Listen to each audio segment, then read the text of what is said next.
여러분들이 창업해가지고 스타트업을 한다. 그러면 전 세계적으로 스타트업들이 망하는 한 80%의 이유가 뭔지 아십니까? 일단은 자기가 하고 싶은 거를 만들어 놓고 이거를 어디다 팔 것인가를 고민하는 거예요.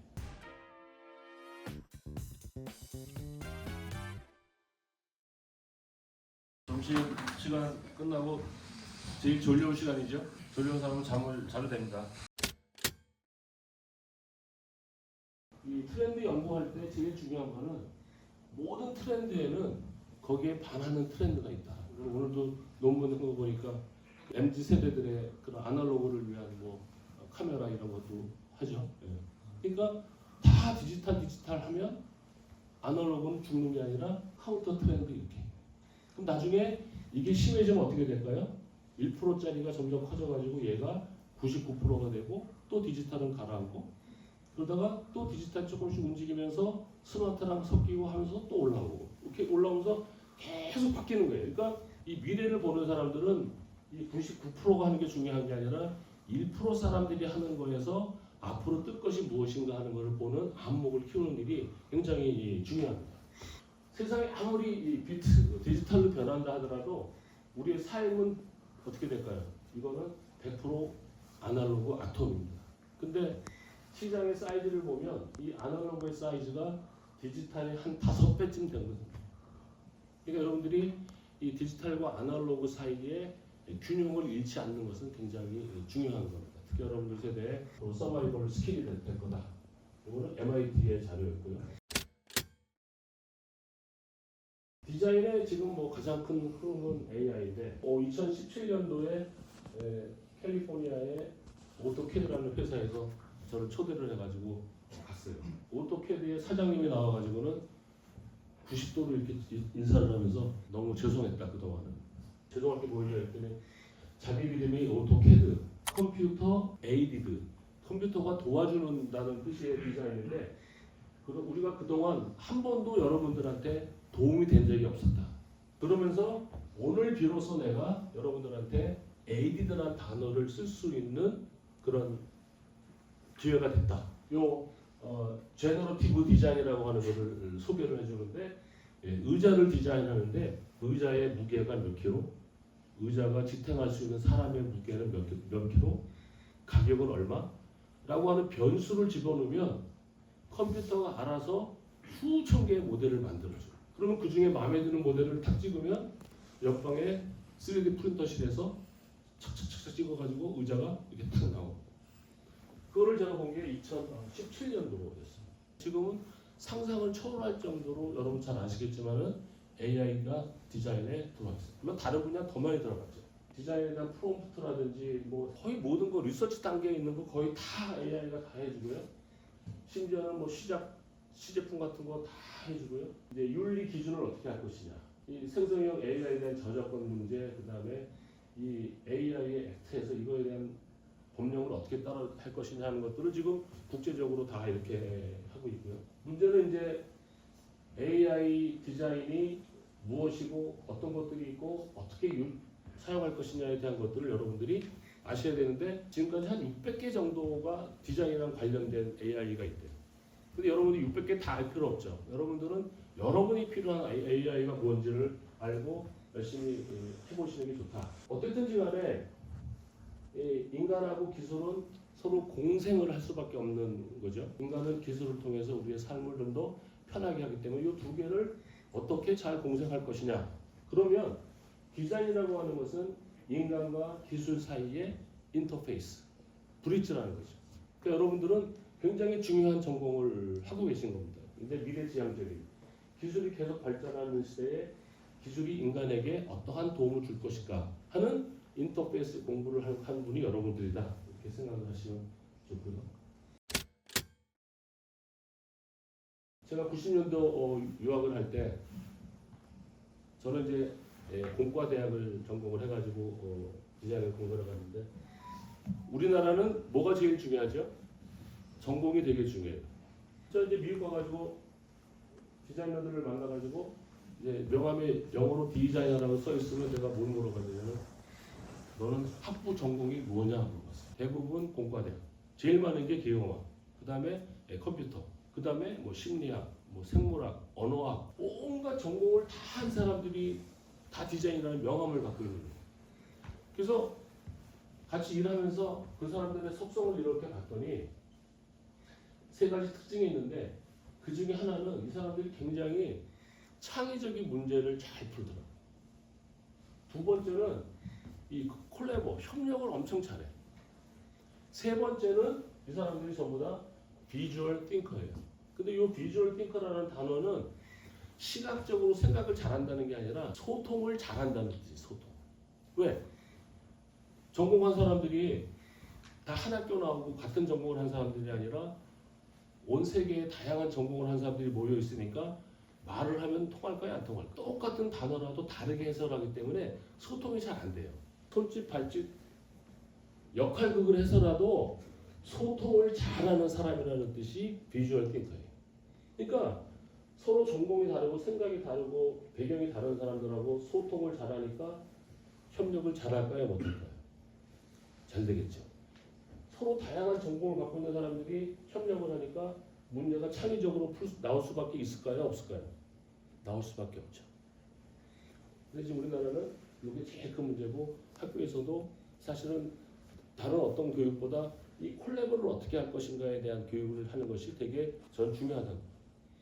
그렇다고 해서 이 콜라보라는 거는 항상 성공한 콜라보만 있을까요? 실패한 것도 있을까요? 실패할 수 있잖아요. 그러니까 팀을 짤 때도 이렇게 좋아하는 사람끼리 팀을 한번 짜주기도 하고 아무나 묶어서 팀을 짜주기도 하고 그러거든요. 그럼 어떻게 되죠? 잘했던 경험도 있고 못했던 경험도 있고 이렇게 하면 잘 되더라, 이렇게 하면 안 되더라 하는 거를 학교 다니면서 깨닫게 하도록 해주는 것이 굉장히 중요한 학교의 역할이다 생각하고요. AI가 못하는 것 중에 하나가 이 엠퍼티라고 그래요. 엠퍼티, 공감. 그래서 많은 공상 영화를 보면 AI가 사람과 똑같이 감정을 갖게 됐을 때 어떤 일이 벌어지느냐에 대한 얘기들이 굉장히 많이 있죠. 이 공감이라고 하는 것을 우리 디자이너들은 잘 키워야 됩니다. 여러분들이 창업해가지고 스타트업을 한다. 그러면 전 세계적으로 스타트업들이 망하는 한 80%의 이유가 뭔지 아십니까? 사람들을 관찰하고 이런 가운데서 어떤 어려움이 있을 건지 그런 페인 포인트를 찾고 그런 페인 포인트가 어느 특정한 한 사람한테 있는 게 아니라 굉장히 많은 사람한테서 골고루 나타난다. 그런 패턴을 발견하게 되면 어떻게 된 거죠? 그거는 시장 가능성이 있는 거고 그걸 해결하는 방법을 고민해가지고 기술과 잘 협력을 해가지고 좋은 제품과 서비스를 만들면 되는데 일단은 자기가 하고 싶은 거를 만들어 놓고 이거를 어디다 팔 것인가를 고민하는 거예요. 그래서 이 디자이너가 가져야 되는 제일 중요한 덕목 중에 하나는 이 엠퍼티, 공감이라는 거를 여러분들이 잘 가져야 된다. 그 다음에 여러분들이 이제 AI를 잘해야 되고 AI와 잘해야 돼요. AI가 하는 디자인 프로세스에 여러분들이 익숙해져야 되고 그 프로세스를 잘 활용하는데 여러분들이 익숙해져야 됩니다. 기본적인 학교에서 교수님이 가르쳐주는 프로세스대로 한번 해보고 혼자 있을 때에는 AI 프로세스를 가지고 한번 해보고 또 아니면 친한 친구하고 너랑 나랑 같이 이거 한번 해보자 얘기해서 같이 해보고 하면서 계속 이 AI를 가지고 디자인을 어떻게 하느냐 하는 프로세스와 비주얼라이제이션에 여러분들이 굉장히 노력을 많이 해서 여러분 나름대로의 그런 AI 디자인 노트 같은 걸 한번 만들어 보세요. 한 3년쯤 지나면 그 자체가 굉장히 값진 여러분들의 재산이 될 겁니다. 여러분들이 경험 쌓는 거는 이거는 실패가 아니고 이거는 여러분들 미래에 대한 투자다. 이렇게 생각하시고 이거는 커넥팅 더 다츠라는 얘기인데 여러분들이 이렇게 점을 막 찍는다 그러잖아요. 그러면 이 점을 찍으면서 내가 미래에 이렇게 가야지 하고 점을 찍는 게 아니고 이렇게 많이 경험을 쌓는 게 아니고 돌아가서 10년 후에 봤더니 그때 내가 이런 경험했던 것들이 오늘의 나를 만들었다라고 하는 얘기를 하는 거예요. 지금 막 이렇게 해놓는 것들이 다 쓸데없는 짓이라고 생각하지 말고 요것들이 다 나중에 내가 미래에 가면 다 나의 큰 자산이 될 거라고 하는 믿음이 있어야 된다. 그러니까 이거 지금 해갖고 이거 어디다 써먹어. 이거 별 볼 일 없을 거야. 그런 생각하지 마시고 지금 내가 이거 한번 경험 쌓는 거는 틀림없이 미래에 나한테 큰 자산으로 돌아올 거다라고 믿는 마음으로 점을 찍어라. 그게 이제 스티브 잡스의 얘기입니다. 그래서 약은 약사에게, 진료는 의사에게, 앞으로 디자인은 AI 디자이너에게 가야 되지 않을까 생각을 하는데 진짜 결론이 이겁니다. AI를 잘 활용해야 되는데 AI를 크리에이티브하게 잘 활용하려면 어떻게 될까요, 여러분들이? AI한테 우리 인간의 감성을 어떻게 전달할까요? 이 디자인을 감성적으로 야, 그거 좀 예쁘게 잘해봐 이렇게 하면 얘가 잘할까요? 가슴 치면서 야, 좀 더 예쁘게 잘해봐 이렇게 하면 잘할까요? 안 할까요? 안 하겠지, 못 하겠지. 그러니까 그 예쁘게라고 하는 말이 무슨 의미인지를 여러분들의 언어로 감성적인 표현을 잘 하는 것이 되게 중요해요. 그게 무슨 말이죠? 앞으로 여러분들은 이 교과서 말고 뭐를 많이 봐야 된다는 얘기예요? 시를 많이 읽어야 돼. 시. 한번 읽어보세요. 그러면 이거를 써서 이 시인의 표현을 내가 프롬프트를 써서 AI와 나의 감성적 대화를 하겠다라고 생각을 하고 들여다보면 어느 시인이 쓴 시집 한 권이라는 것이 내가 써먹을 수 있는 감성 언어의 백과사전입니다. 나의 감성을 어떻게 언어로 표현할 것인가에 대한 연습을 많이 하시고 그 다음에 중요한 게 뭐죠? 좋은 디자인에 대한 안목을 높여야 돼요.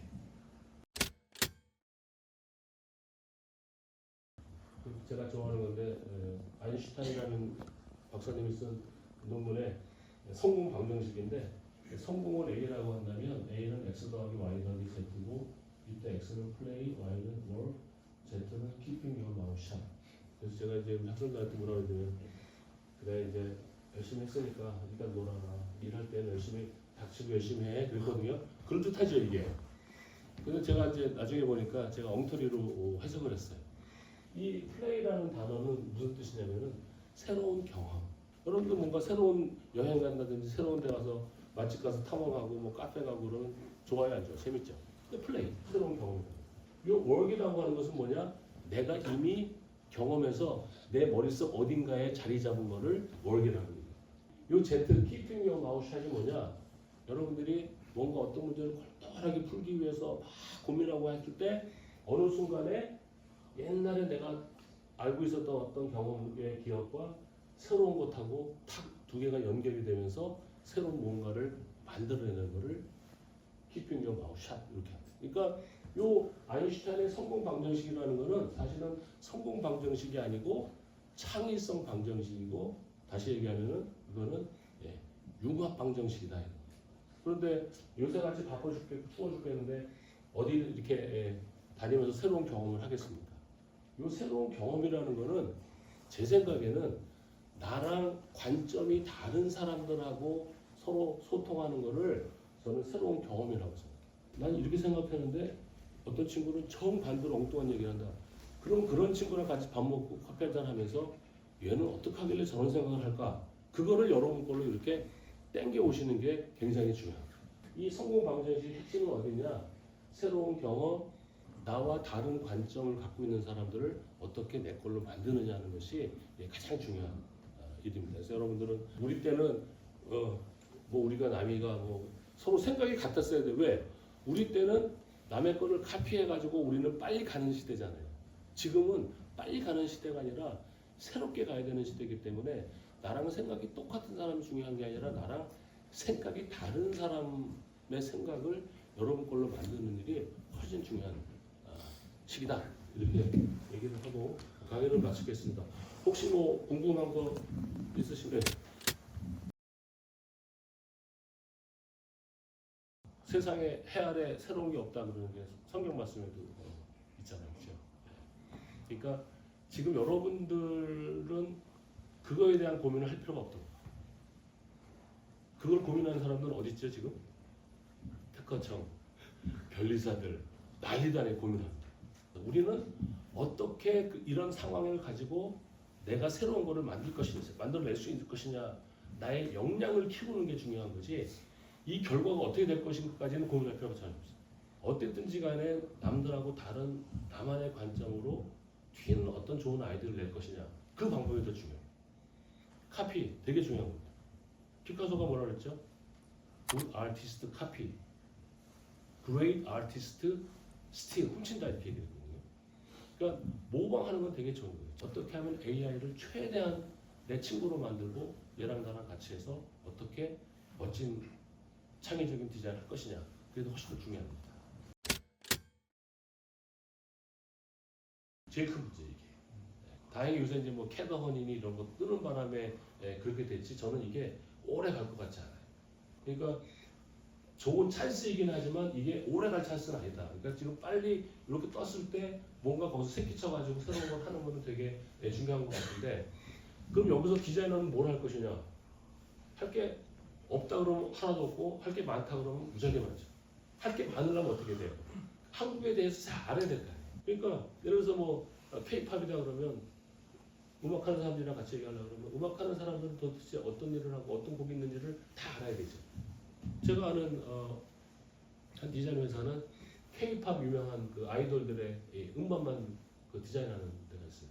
거기는 뭐 이 한국 K-팝의 역사를 다 꿰고 있어. 그러니까 콜라보가 가능한 거죠. 그래서 제가 생각할 때 디자인은 보이지 않는 애매한 것들을 시각화시켜주죠. 애매한 것들을 구체적인 물건으로 만들어주죠. 그런 능력을 갖고 있는 사람은 디자이너밖에 없어요. 내가 모빌리티에 관심이 많다 그러면 모빌리티에 관련된 지식을 진짜 그쪽 엔지니어만큼 실력을 쌓아야 돼. 그래야 얘기를 할 거 아니에요. 그렇죠? 여러분들은 한편으로 되게 불확실한 현실이지만 뒤집어 보면 엄청나게 무한한 가능성이 있는 시대에 살고 있다. 근데 그 가능성을 누가 모아서 주지는 않는다.